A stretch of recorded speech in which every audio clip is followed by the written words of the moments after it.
Voilà, bienvenue à Deux Chevaux Escapade. Voilà, dans une Deux Chevaux 4 de 1974. Et on va faire donc la visite Nice Baie des Anges, en commençant par la colline du château, où on va avoir un joli panorama. Ensuite, le port de Nice. On poursuivra la route par la place Garibaldi, le musée Mamac, puisque ça sera la partie moderne de Nice Baie des Anges. On suivra ensuite sur Cimiez, avec au passage le musée Matisse, les arènes de Cimiez, le Regina. Et on redescendra ensuite sur l'église russe pour finir notre circuit aux promenades des Anglais, à la promenade des Anglais, avec tous les palaces qui ont fait et qui font toujours le prestige de la Côte d'Azur. On y va en route. Donc là, c'est vraiment idéal pour donner ce plaisir et ce sourire et cette joie aux gens. La sympathique, c'est la voiture en contraste avec les voitures d'ici. La Côte d'Azur, c'est les voitures de sport, les voitures de luxe, les capotables, les voitures voilà, de frime, on pourrait dire. Et la Deux Chevaux, c'est la voiture que je surnomme anti-bling-bling.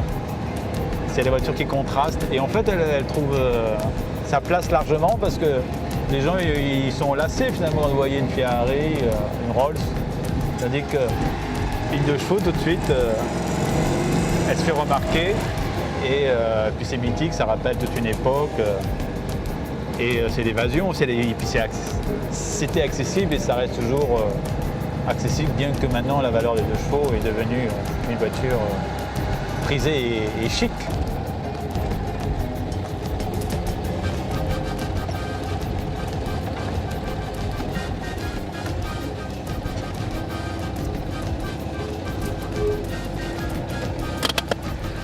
Voilà, il y a une voiture qui s'est mise devant, c'est dommage. Sinon, alors là, c'est l'idéal pour voir toute la perspective de la ville de Nice. Donc je vais vous y montrer avec la promenade des Anglais et donc la fameuse baie des Anges, dont je vous expliquerai pourquoi tout à l'heure. On la surnomme Nice Baie des Anges, la baie des Anges. Voilà.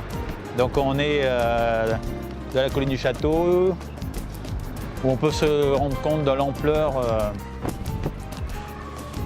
de l'étendue de la ville de Nice et de toutes ces collines. La particularité de Nice, c'est que c'est entouré de petites collines, et puis les plus grandes, puisqu'il y a les Alpes derrière, dont elles sont encore enneigées. Devant vous, la vieille ville de Nice. Voilà, donc nous quittons maintenant la colline du château pour redescendre sur le port de Nice, qui s'est développé à la fois en port de plaisance maintenant. On a quelques gros résidents, typiquement le reflet de la Côte d'Azur, voilà, de ceux qui viennent chercher le soleil. Donc là nous arrivons à la place Garibaldi.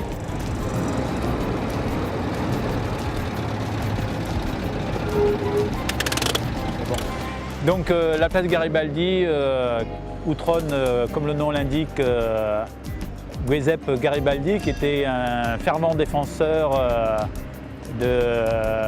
du Piémont.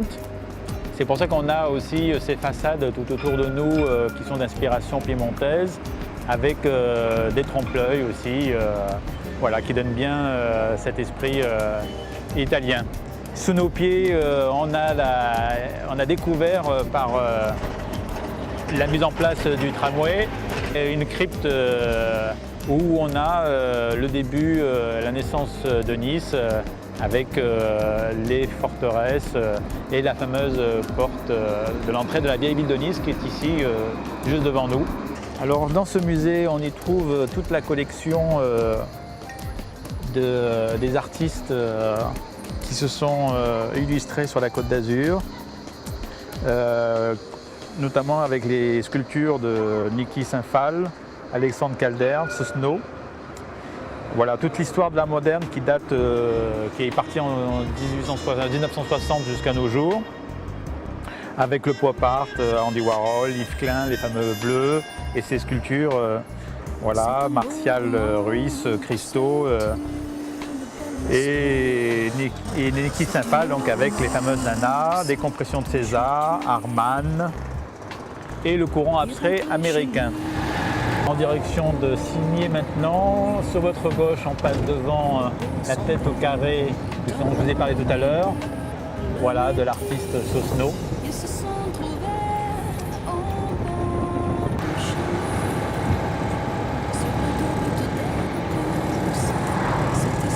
Donc là, on va bientôt monter sur la fameuse montée de la colline du Cimiez.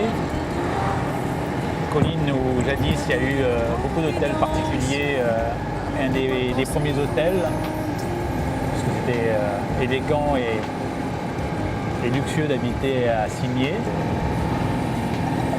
C'est majestueux, la longueur qu'il y a, on est au moins sur des 200 mètres, 300 mètres de longueur. Là.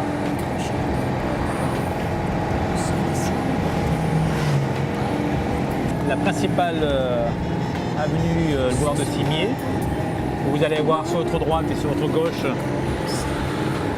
ces hôtels particuliers et ces palaces,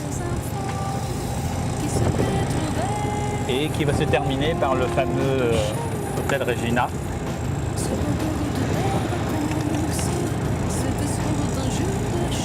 Et ensuite on finira aux arènes gallo-romaines et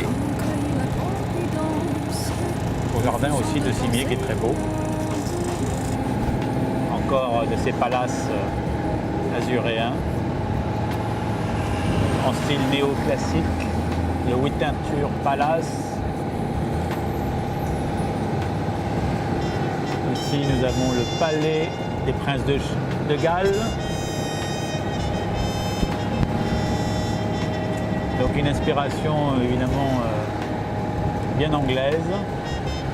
Devant vous, l'imposant hôtel Regina. Alors il fallait savoir que c'est un hôtel qui a fonctionné peu de temps, enfin bon, une trentaine d'années vous me direz. Il avait 400 chambres et donc il représente l'opulence et le luxe de la belle époque, construit en 1896. Avec une façade classique d'une longueur de 200 mètres. Donc néo-renaissance, la façade. On va essayer de le voir avec des détails mauresques. Alors il faut dire que c'est là que la reine Victoria fit quelques séjours en fin de sa vie, ainsi que Matisse qui mourut en 1954, puisqu'il était propriétaire de 2 appartements. Alors là aussi un côté marrant, c'est qu'on va rentrer dans les arènes de Cimiez. Voilà les arènes de Cimiez, gallo-romaines. Le musée archéologique sur votre droite et ensuite le musée Matisse. Voilà, il abrite une importante collection de peintures et gouaches découpées, de gravures, de dessins, de sculptures et de photographies de Matisse. Alors il faut savoir que Matisse se rend à Nice en 1917 et y résidera jusqu'à la fin de sa vie. Le monastère franciscain avec ces très jolis jardins.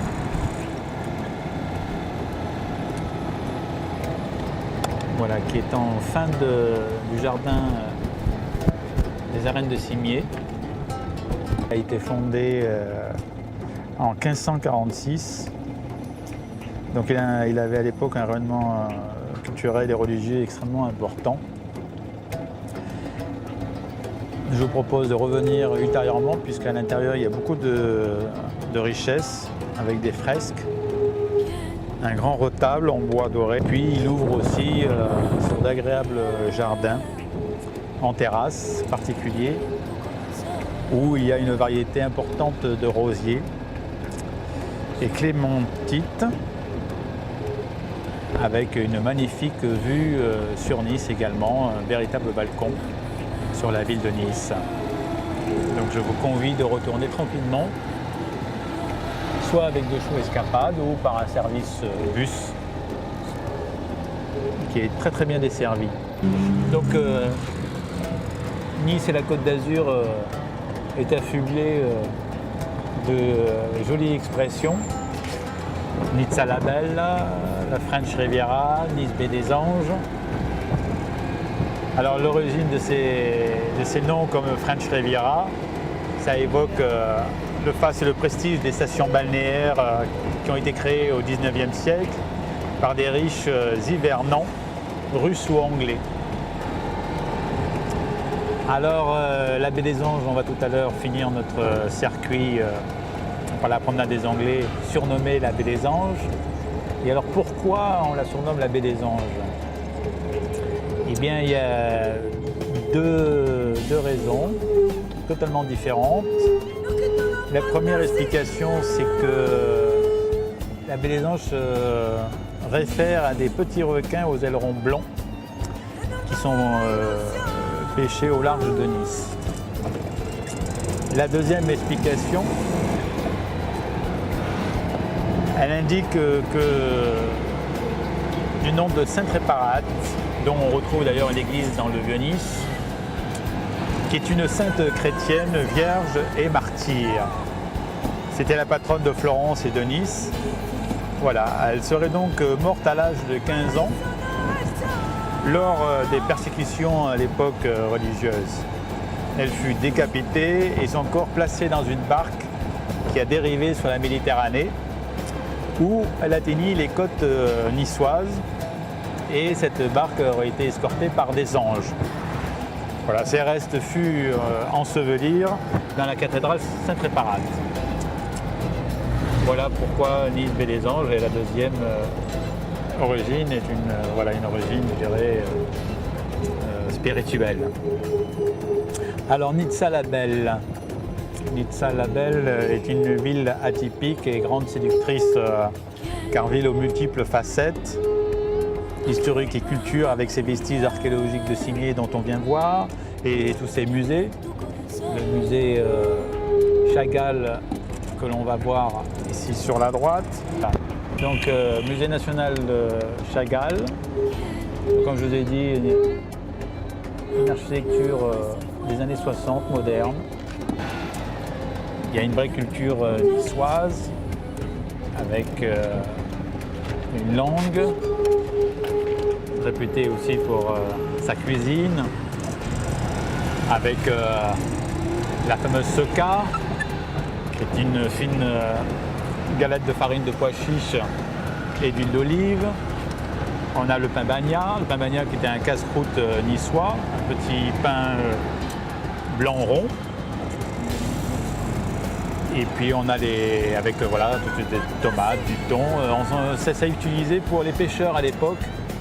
Voilà, quand ils partaient en pêche, le pain bagna permettait d'avoir tout à l'intérieur. Ensuite, on a les fameux farcis, la pissaladière. Pissaladière, tout le monde ne connaît pas, mais si quand même. C'est la pichade qui est à Monton, qui est un peu plus rare. Mais la pissaladière, c'est un peu le même genre. Voilà, à base d'oignons.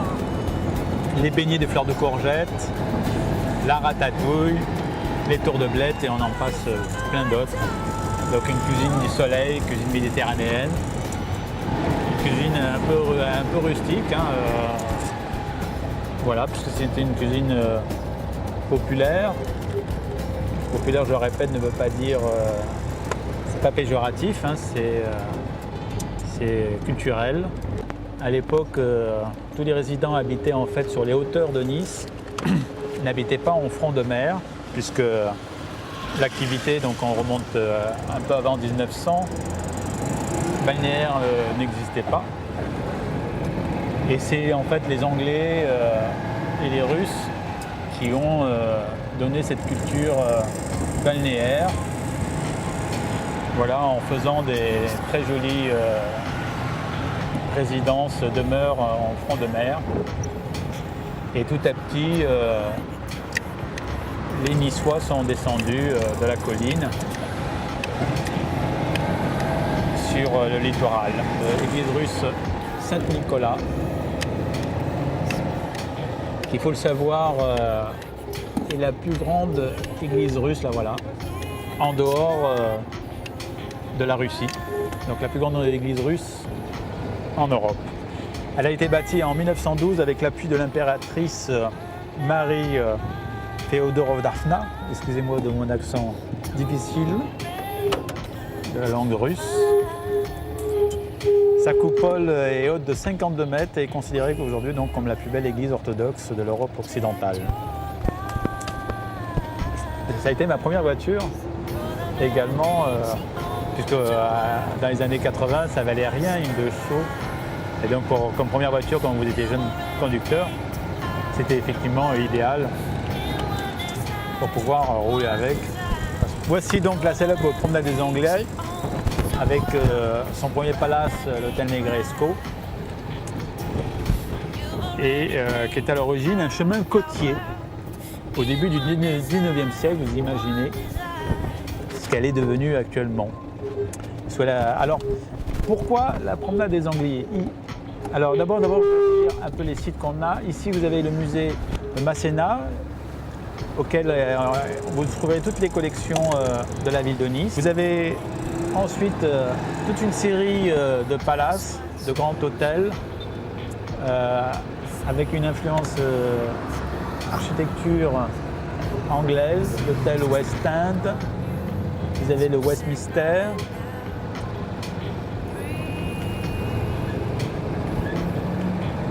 Donc certains ont des façades aussi néoclassiques. Le palais de la Méditerranée qui lui a une architecture art déco. Le palais Méditerranée qui a été classé monument historique.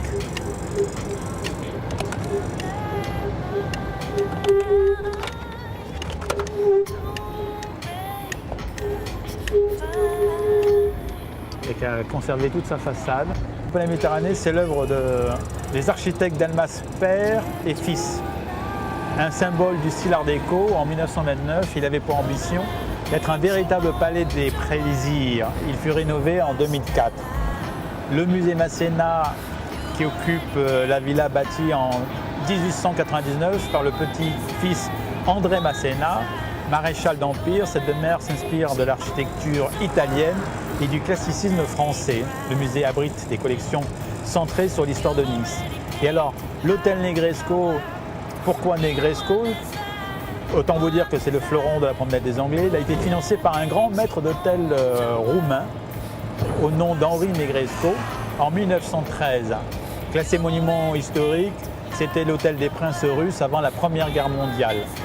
Il vous faudra rentrer à l'intérieur pour prendre un verre au bar avec ses superbes boiseries. Également aussi une magnifique verrière entièrement rénovée en 2011 par la propriétaire actuelle, Madame Augier, qui est une figure emblématique de Nice, puisqu'elle gère l'hôtel Negresco depuis 100 ans, dont le centenaire est fêté cette année.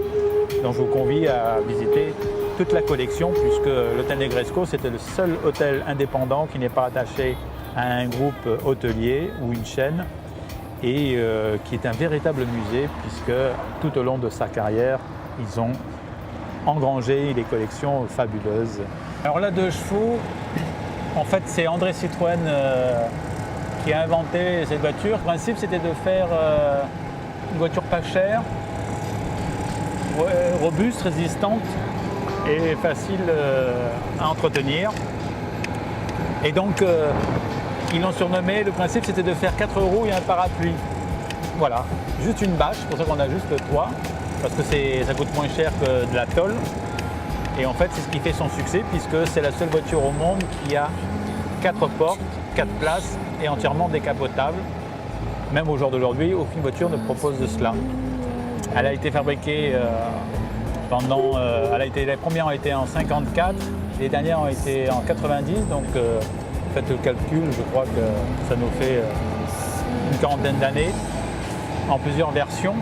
La particularité, c'est effectivement une voiture décalée, avec un pilotage très amusant, avec une boîte à vitesse qui est au tableau de bord. Au début, on est un peu désorienté, mais ensuite on s'y fait bien. Le moteur qui est aussi unique, puisque c'est la seule voiture au monde aussi où on a un moteur 2 cylindres. L'autre particularité, c'est que les moteurs sont à plat. Voilà, la plupart des moteurs sont en ligne. Là, je rentre un peu dans les détails techniques, mais pour ceux qui connaissent un petit peu, savent de quoi je parle. Donc, on appelle ça des flat twins, puisque les Porsche sont aussi des moteurs à plat. À part qu'au lieu d'avoir 2 cylindres, ils en ont 4, ou 6, je veux dire même. Les coccinelles ont la même architecture également, c'est qui fait cette sonorité fort sympathique et très reconnaissable. Ensuite, la suspension, tout est marrant dans une 2 chevaux. Le grand volant pour faciliter la conduite. Celle-ci, la particularité est de 1974 et on a un embrayage centrifuge. C'est quoi? C'est idéal pour la ville. Vous voyez, j'ai lâché les pédales de frein et je n'ai qu'à accélérer, même en marche arrière, je n'ai pas besoin d'embrayer. C'est comme une mobilette si vous voulez. Voilà, vous voyez, je repasse la première et pareil aussi, je n'ai qu'à rappuyer et c'est pareil pour la seconde également. Vous voyez, je reste à l'arrêt, je n'ai pas besoin de débrayer. Voilà pour cette belle histoire de la 2 chevaux qui continue toujours et d'ailleurs sur l'Argus de février 2013, la 2 chevaux fait partie encore, ils ont fait un classement des véhicules d'occasion les plus vendus en 2012 et la 2 chevaux fait partie du 13e rang, encore des voitures vendues à ce jour. Donc la 2 chevaux est loin de disparaître et c'est un véhicule effectivement idéal pour la balade, la promenade, parce que toujours des contrôles radar, et bien là vous prenez le temps d'apprécier le paysage, de humer l'ambiance des villes urbaines avec sa petite vitesse et son côté, je dirais, tranquille et sereine et toujours grimpeuse, puisque c'est la voiture aussi qui a grimpé le sommet le plus haut du monde, puisqu'on est allé jusqu'à 5500 mètres. Donc une sacrée grimpeuse également. Donc cette sculpture, au départ, elle devait être sur des chevaux, voilà, de bronze. Et en fait, ils ont changé, ils ont positionné les chevaux sur la tête. Alors il faut y être de plus près pour les voir. Et donc ça représente Mercure avec un casque ailé et un taureau qui accompagné d'une femme qui tend son bébé. La Seconde Guerre arrive, les bronzes sont enterrés pour ne pas être fondus par l'ennemi. Une fois la guerre terminée, il est temps de terminer la fontaine du Soleil, voilà, que nous avons ici, donc avec le puceau, et il manque son élément central, l'Apollon avec son char, qui est revenu il n'y a pas longtemps. Voilà, donc un immense échafaudage est installé un beau matin, les bâches qui le recouvrent sont enlevées, surprise, le char est absent. En effet, Alfred Jamiot a décidé de faire d'Apollon une statue semblable à celle qui trône sur la place du Palazzo Vecchio à Florence, mais a mis en place les chevaux du char sur la tête du dieu. Les Niçois goguenards vont vite baptiser l'œuvre la 4 chevaux. Alors c'est marrant, avec 2 chevaux escapades, on est à 2 chevaux, mais il y a eu aussi la 4 chevaux qui est une voiture bien illustre aussi par la firme Renault. Vous trouverez les fameuses couleurs Masséna sur la place Masséna, ce rouge Masséna, qui évidemment est d'une influence italienne. Ensuite, la future coulée verte, donc qui traverse la place Masséna.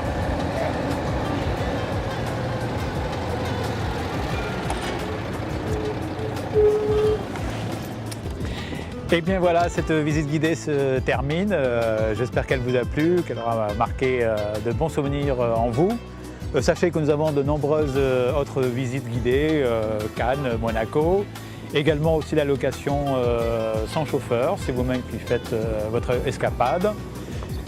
N'hésitez pas à nous contacter, soit sur notre téléphone mobile 06 52 01 30 40 ou sur notre site internet dechauxescapades.com où vous aurez toute notre panoplie de toutes les prestations et escapades que nous pouvons vous proposer. Alors merci et à bientôt.